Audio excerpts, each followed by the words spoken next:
Good morning, students. Our new topic memory, स्मृति या याददाश्त. What do you mean by memory? आप याददाश्त से क्या समझते हैं, स्मृति से क्या अभिप्राय, इसकी क्या विशेषताएं हैं, इसके टाइप्स ऑफ मेमोरी. कि स्मृति सार्वभौमिक है, सबके लिए है. प्रत्येक प्राणी जीव में स्मृति होती है. इंसान में बुद्धि है, बुद्धि के आधार पर वो और ज़्यादा से याद कर सकता है बातों को. पर ये नहीं कह सकते हैं हम कि कुत्ता, बिल्ली, भैंस, बैल, उनमें स्मृति नहीं है, या किसी पक्षी में स्मृति नहीं है. उनमें भी स्मृति होती है. पहले पोस्ट एक राज्य से दूसरे राज्य में कबूतर के माध्यम से, पक्षी के माध्यम से डाक भेजी जाती थी. उन्हें स्मृति थी, उन्हें इस तरह से एक्सपर्ट किया जाता था. एक किसान खेत में हल चलाता है, उसका बैल उसको बिना रोके टोके अपने गंतव्य पे ले आता है. पशु तालाब में पानी पीने जाते हैं, तालाब से पानी पी के वो अपने घर पर आ जाते हैं. यानी कि याददाश्त सभी प्राणी जीव में देखी जाती है. याददाश्त ये देखना है कि किस वस्तु, पदार्थ, स्थान संबंधी, प्रतिमा संबंधी भी याददाश्त होती है और प्रतिध्वनि संबंधी भी याददाश्त होती है. अपनी स्मृति, किसी आवाज़ को हम सुनते हैं, आवाज़ में डिफरेंस करके बता देते हैं कि ये किस पक्षी की, ये किस पशु की, या किस औजार की, या किस एक मशीन की आवाज़ है, या किस व्यक्ति की आवाज़ है, ये पहचान लेते हैं. प्रतिमा संबंधी स्मृति वो कहलाती है किसी स्थान, किसी वस्तु, किसी पदार्थ की उसकी एक छवि है, एक प्रतिमा है, उसकी जो हमें याददाश्त रहती है, वो कहलाती है. कुछ स्मृतियाँ होती हैं कि हम कुछ सेकंड ही याद रख पाते हैं. कुछ स्मृति होती हैं कि घंटे याद रख पाते हैं किसी भी बात को. कुछ स्मृति कहलाती है जो लंबे टाइम तक हमें याद रहती है. अलग अलग दो पक्ष बताए हैं लेमैन ने, धनात्मक और ऋणात्मक, पॉजिटिव और नेगेटिव, स्मरण करना और भूल जाना. दोनों एक ही सिक्के के दो पहलू हैं. यदि हमें कुछ याद किया है तो उस चीज़ को हम भूलेंगे भी. यदि हम भूलेंगे नहीं तो हम नया कुछ याद नहीं कर सकते. जैसे मेमोरी कार्ड है, पेन ड्राइव मेमोरी कार्ड है, उसमें एक स्पेस होता है. वैसे ही अपने माइंड में एक स्पेस है कि हम पुरानी बातों को भूल कर नई बातें स्टोर करते हैं. तभी हम नया कुछ याद कर सकते हैं. यदि हम पुराना कुछ नहीं भूलेंगे तो हम एक नया याद नहीं कर सकते. जैसे कोई पागल व्यक्ति है, वही अपनी पुरानी बातें रटता है, वही बोलता रहता है, और उसके आधार पर वो नया कुछ भी याद नहीं कर पाता. कुछ मनोवैज्ञानिकों ने स्मृति की परिभाषाएं दी हैं, बहुत अच्छे से समझाने की कोशिश की है कि स्मृति होती क्या है. वुड्सवर्थ ने क्या कहा है स्मृति के बारे में कि जो कुछ भी पहले सीखा हुआ है उसे पुनः याद करना को हम स्मृति कहते हैं. यानी कि हमने जो पास्ट में काम किया था या पास्ट में हमने जो सीखा था, जो अधिगम ग्रहण किया था, उसको वर्तमान में यूज कर लें, वो स्मृति है. रायब्रन ने क्या कहा, अपने अनुभव का संचरण तथा उनके अनुभव प्राप्त होने के कुछ समय बाद चेतना के क्षेत्र में लाने की शक्ति को हम स्मृति कहते हैं. स्काउट के अनुसार स्मृति एक आदर्श पुनरावृत्ति है. पुनरावृत्ति कि उसको अच्छे से दोहरा सकते हैं, जिससे हम अतीत काल के अनुभव उसी क्रम में, उसी ढंग से जागृत हो जैसे पहले हुए थे.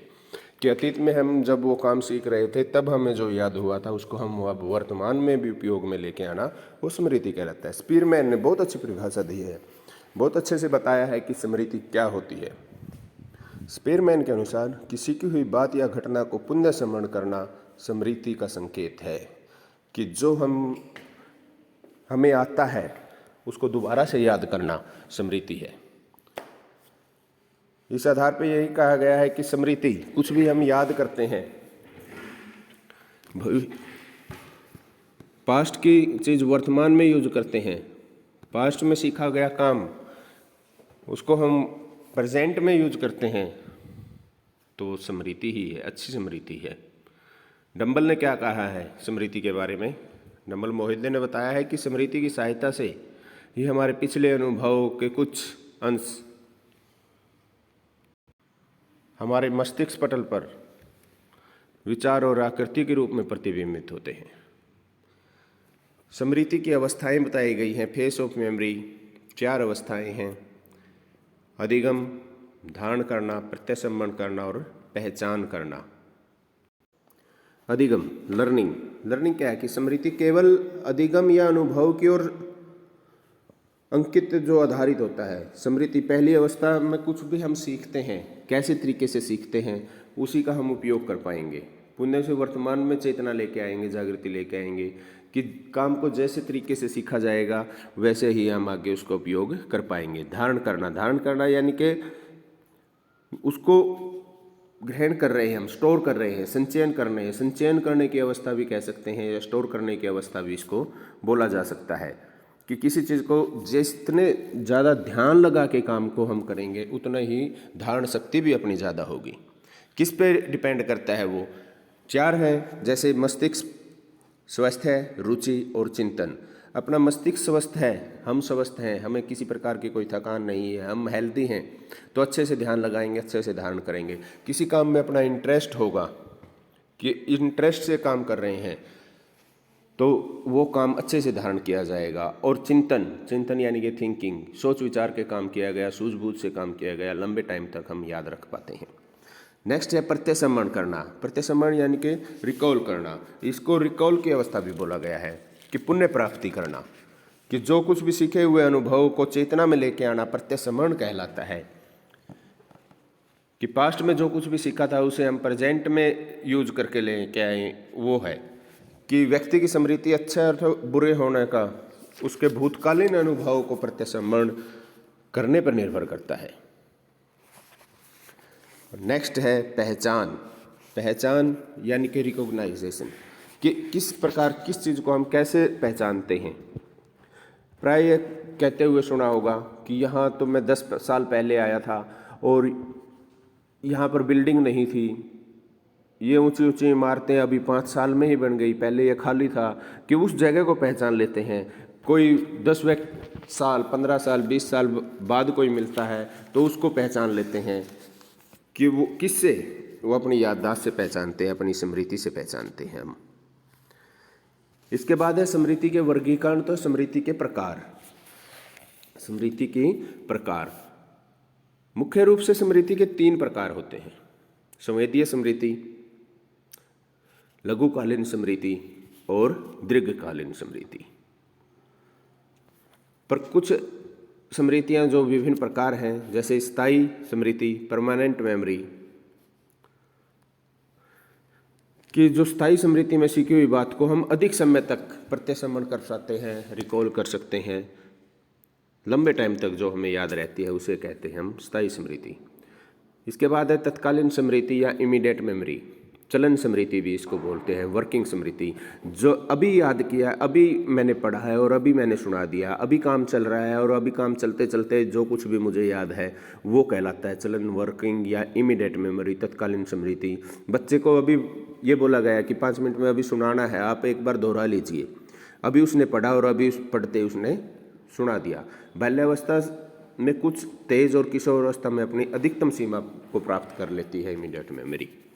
सक्रिय स्मृति कि कोई कुछ भी हमें भूत के अनुभव हैं, भूतकालीन अनुभव को याद करने के लिए हमें सक्रिय रहना पड़े, एक्टिव रहना पड़े, एक्टिव मेमोरी इसको बोलते हैं, अपने दिमाग पर जोर देना पड़े, तो उसे कहेंगे हम सक्रिय मेमोरी। निष्क्रिय कि जो भी भूतकालीन अनुभव है अपने, उनको याद करने के लिए, उन्हें प्रत्यसंवरण करने के लिए किसी प्रकार की कोई मेहनत न करनी पड़े, ज़्यादा चिंतन न करना पड़े, उसको कहलाते हैं हम निष्क्रिय स्मृति। इसके बाद है यांत्रिक, मैकेनिकल मेमोरी। मैकेनिकल मेमोरी कि अपने शरीर को बार बार किसी कार्य के उपयुक्त करना, उसको यूज लेके आना। जैसे कोई मैकेनिक है, वो ये बता देगा कि किस बोल्ट पे, किस नट पे कौन सी चाबी, कौन सा पाना लगेगा, किस उसमें, उसे ज़्यादा परिश्रम करने की ज़रूरत नहीं पड़ती। जब हम एक बार तैरना सीख जाते हैं तो हमें दिमाग पर, शरीर पर ज़्यादा दबाव देने की आवश्यकता नहीं पड़ती तैरने के लिए। साइकिल चलाना हम सीख जाते हैं, गाड़ी चलाना सीख जाते हैं, तो सीखने के बाद क्या होगा कि ऑटोमेटिकली अपने हाथ वहीं पे चले जाते हैं। इसको कहलाते हैं यांत्रिक स्मृति। रटंत स्मृति, रटंत स्मृति में तथ्यों को बिना सोचे समझे वैसे का वैसा याद कर लेना, रटाफिकेशन लगा लेना, न सोचना न उसके बारे में चिंतन करना, ज्यों का त्यों उसको याद कर लेना, वो कहलाती है रटंत स्मृति। इस तरह का काम छोटे बच्चे ज़्यादा करते हैं, प्राइमरी लेवल। तार्किक स्मृति, लॉजिकल मेमोरी, कि तर्क के साथ सोच समझकर जो कुछ भी हम याद करें उसको कहलाएंगे लॉजिकल मेमोरी। व्यक्तिगत स्मृति, जो कई बार पूर्व अनुभव के प्रत्याशमन करते समय उन से जुड़े हुए व्यक्तिगत अनुभव याद आ जाएं कि फलाना व्यक्ति ऐसा था, वो व्यक्ति ऐसा था, उसकी आदतें इस तरह की थी, वो अध्यापक इस तरह से पढ़ाते थे, वो सहपाठी मेरे ऐसे थे जो 10 साल पहले मेरे साथ पढ़ते थे, उनकी ऐसी हैबिट्स थी। उन व्यक्ति के बारे में जो कुछ भी याद आ जाए उसे व्यक्तिगत स्मृति। और अव्यक्तिगत स्मृति, जो विभिन्न पुस्तकों, स्थान संबंधी, जो इन पर कि किसी कोई स्थान है, कोई बात है, किसी की याद आ जाए, किसी की भी प्रकार का कोई घटना घटी थी जो अव्यक्तिक हो, वो कहलाती है अव्यक्तिक स्मृति। तो ये थे स्मृति के वर्गीकरण। अब स्मृति को संचित करने की अवधि के आधार पर देखें तो स्मृति, जैसे मैंने पहले बताया था आपको, 3 तरह की स्मृति है: संवेदीय स्मृति, लघुकालीन स्मृति और दीर्घकालीन स्मृति। संवेदीय स्मृति का टाइम पीरियड 1 या 2 सेकंड होता है। जैसे संवेदीय रजिस्टर, जो हजरी रजिस्टर होता है, उसमें यूज की जाती है।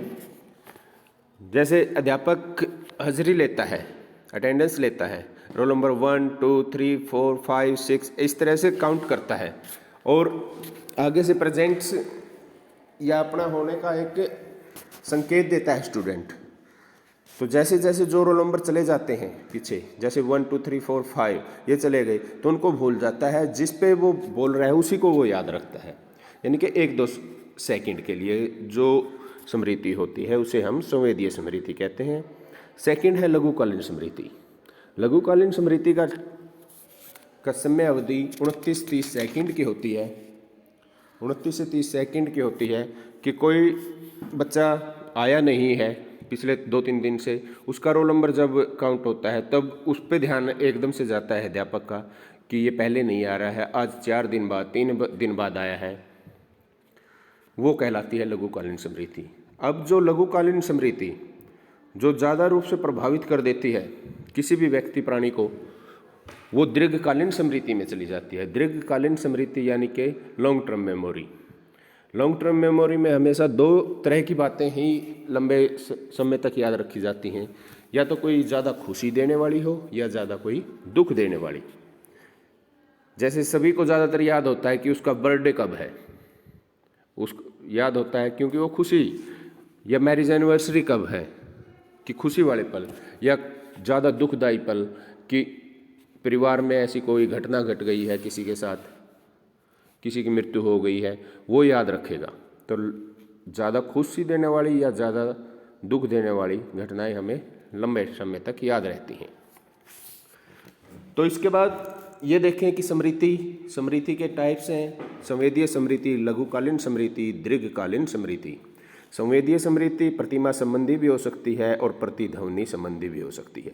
यानी कि प्रतिमा संबंधी किसी स्थान, किसी वस्तु, पदार्थ की जो हमें एक छवि बने, वो। प्रतिध्वनि किसी एक ध्वनि, एक आवाज़ के रूप में कुछ हमें एकदम से, कि हम रोड पे खड़े हैं, हॉर्न सुनाई दिया, एकदम से पीछे हो गई, कि हमें ध्यान है कि ये किसी व्हीकल की आवाज़ थी या किसी ने हमें आवाज़ दी, उसी को उसी टाइम पहचान लेना, प्रतिध्वनि संबंधी। लघुकालीन स्मृति में वो सभी आ जाएंगे जो अभी पीछे उसमें किया है। जैसे लघुकालीन स्मृति, शॉर्ट टर्म मेमोरी, की इमीडिएट मेमोरी या एक्टिव मेमोरी, वर्किंग, यांत्रिक, ये सारे इसी लघुकालीन स्मृति के पार्ट हैं।